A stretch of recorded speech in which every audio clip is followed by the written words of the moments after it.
The reception was in full swing at Lakeside Manor, string quartet playing, champagne flowing, 125 guests laughing and clapping. I was standing near the cake table in my simple navy dress when Taylor marched straight up to me, face red, eyes wild. "Keys, now," she hissed, loud enough for half the room to hear. I blinked. "Taylor, honey, what? Don't play dumb, Linda. That big house on Oak Street. Hand it over. You're old, you're alone, you don't need all that space. Ryan and I do." She stuck her hand out like I was supposed to drop my house keys into her palm right there. I just stared. "It's my home." Her hand cracked across my face, so hard my glasses flew off and shattered on the tile floor. The sound echoed like a gunshot. Blood trickled from my lip. The whole ballroom went dead quiet. Phones came out. Someone gasped, "She just hit his mother." Taylor didn't even flinch. She leaned in, voice pure poison. "That was for being selfish. You're not welcome here anymore. Get out." Ryan stood 2 feet away, mouth open, saying nothing. I knelt down slow, picked up the broken pieces of my glasses, wiped the blood with the back of my hand, and looked up at her. "You want my house," I said, calm as Sunday morning. "Earn it." Then I walked out. That was the moment everything changed. My name is Linda Brooks.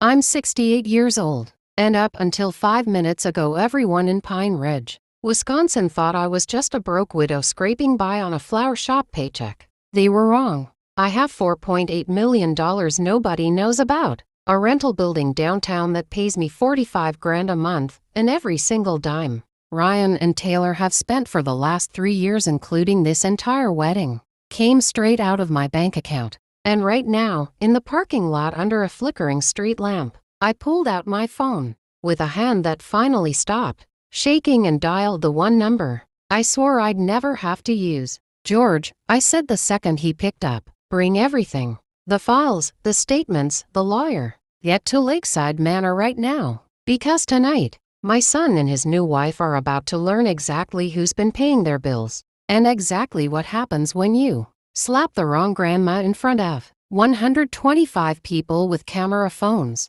I sat in my old Ford pickup, cheek burning, heart pounding harder than it had in years. The cold November air helped clear my head. I could still hear the music leaking out of the hall. People pretending the party was still happening. Inside those walls, Taylor was probably telling everyone I was crazy, drunk, or both. Let her talk. 20 minutes later, headlights swept across the lot. George's black SUV rolled up fast, followed by Nora's silver sedan. George climbed out carrying a thick leather briefcase like it weighed nothing. He took one look at my face under the streetlight and his jaw tightened. "Jesus, Lynn, she really hit you hard enough to break my glasses and my last nerve," I said. "You brought it all? Every page." He patted the briefcase. "And Nora's ready to make it legal in front of God and every phone in there." My niece Mia screeched and right behind them, jumped out of her Prius, and ran over. She saw my cheek and her eyes filled with tears and fire at the same time.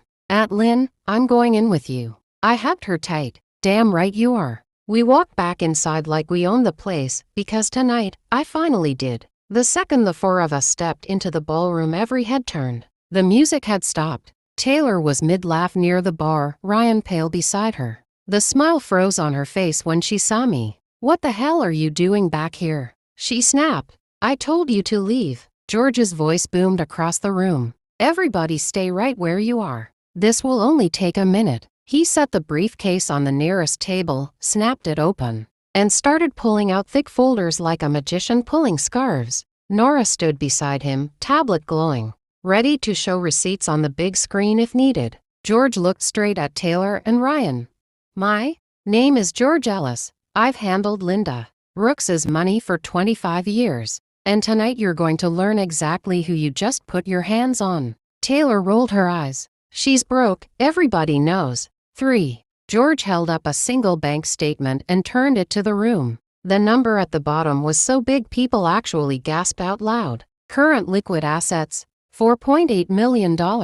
Monthly passive income from downtown rentals, $45,000. And that's before we talk about the lake cabin, the stock portfolio, or the beach condo in Door County. He dropped another stack. "These are wire transfer records over the last 36 months. Linda Brooks quietly paid off $145,000 of Ryan and Taylor's credit cards, car loans, rent deposits, and medical bills. This wedding, he slapped the final invoice down, $48,000, paid in full by Linda 3 weeks ago. She even co-signed the venue contract so you wouldn't lose your deposit when your credit tanked. You could hear a champagne bubble pop. Ryan looked like someone had punched him in the soul. Taylor went ghost white under her makeup. George wasn't done. As of 30 seconds ago, every guarantee is revoked. The apartment lease. Landlord gets the cancellation notice at 9 a.m. Monday, the wedding balance,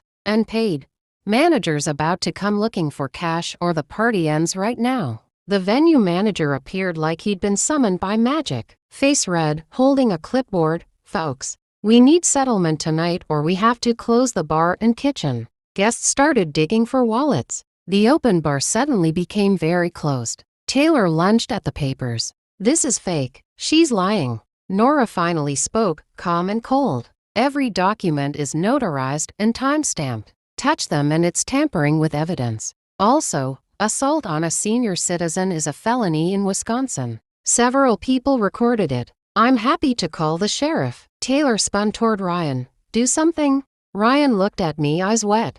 Mom, I didn't know it was this much. I swear I didn't. I stepped forward so only he and Taylor could hear me over the growing chaos. You didn't have to know the exact number, Ryan. You just had to know it was me. Every time your card worked at the pump. Every time the rent didn't bounce. Every time you bought her another purse, that was me choosing to take care of my son. And tonight you both chose to spit in my face for it. I turned to the room. My voice didn't shake anymore. Enjoy the rest of the cake, folks. I paid for it, but the open bar's on you now. Then I walked out again, this time for good. Mia on one side, George on the other, Nora bringing up the rear. Behind us the reception collapsed into shouting, crying, and the sound of credit cards being frantically swiped. 3 days later Pine Ridge was a different town. The video hit 10 million views in 48 hours. News trucks camped outside Petal Path Flower Shop.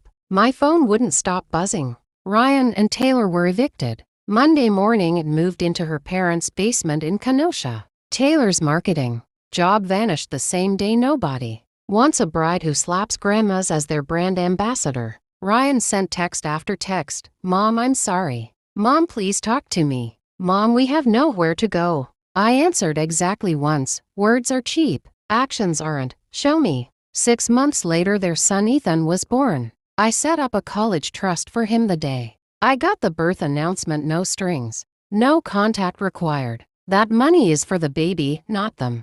A year after the wedding I quit the flower shop, sold one of the rental buildings, and started the Linda Brooks Fund. Legal help, financial counseling, and emergency grants for seniors being bullied or robbed by their own families. We've helped 350 people so far and recovered almost $3 million in stolen assets. I wrote a book. It hit the bestseller list. I travel now, speaking at senior centers and women's shelters. Strangers hug me in grocery stores and thank me for giving them the courage to say no. Ryan calls sometimes. The conversations are short, careful. He's working 2 jobs. Taylor left him 8 months ago. He sends pictures of Ethan, big blue eyes, gummy smile. I save every one. Maybe one day he'll earn his way back to Sunday dinner. Maybe he won't. Either way, the house on Oak Street is still mine. The porch swing still creaks the same tune. The coffee still tastes the same on the balcony at sunrise. And every single morning I touch the tiny scar on my cheek, smile, and remember.